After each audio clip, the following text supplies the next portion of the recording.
Music is the universal language. Everyone thinks that. But is it true? When you're a psychologist, there are a number of things that are conventional wisdom, but may not be true, like the critical period for acquiring language. And the universality of music is another one. In fact, there are many anthropologists, indeed musicologists, who are kind of skeptical of the idea that there is anything universal about music across the world's cultures.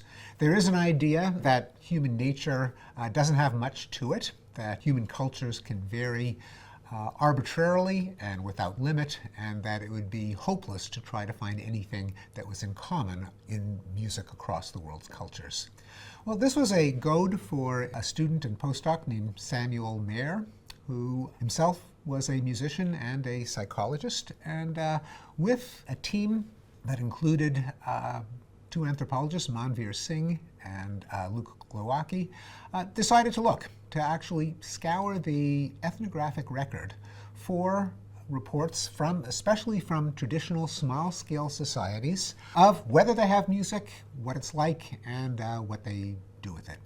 So the team, led by Sam Mayer, went to the ethnographic record looking for every description they could find across 60 societies of whether the culture had music, and any recording that might be out there that some anthropologists, decades in the past, may have recorded in the field and contributed to the archives of ethnography. They called it the natural history of song, and what we all discovered was, first of all, music is universal. There is no society ever described that has not had music. People everywhere use music for the same kinds of things. People sing to their babies. People sing in courtship or to celebrate love. People sing and dance. They have music to dance to. People use music in healing ceremonies. People use music in preparation to fight wars and other things, but you find them over and over and over again.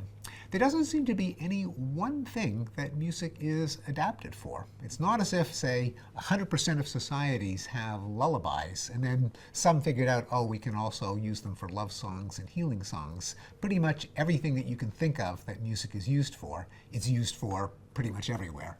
Again, making at least me skeptical that there is a single biological function that music was selected for. Across all of these different genres, there is a systematic relationship, almost kind of like a grammar almost, between the sound of music and what people use it for.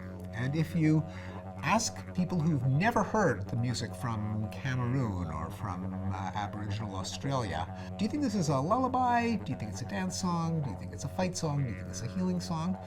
People, turns out, are pretty good, even though they have no familiarity with the musical idiom. They're certainly not perfect, but they're way, way above chance. And if you try to extract what are the acoustic features of a song that make it a good lullaby, or a good love song, or a good dance song, an algorithm can identify those pitches, those rhythms, those acoustic signatures. On top of that, we found that all cultures put words to music, which confirms my suspicion that there's an intimate relationship between music and language. There's no language that only hums or produces music with instruments. And all cultures have a kind of mathematical relationship among the notes and rhythms that defines something in between monotony, that is just a metronome going over and over again, and chaos. Mathematically, you can identify what kinds of tonal and rhythmic patterns are partway between monotony and chaos, and that's true of all the world's musical idioms. Those are the things that make music pleasurable, and indeed, they do seem to come out of some features of human nature.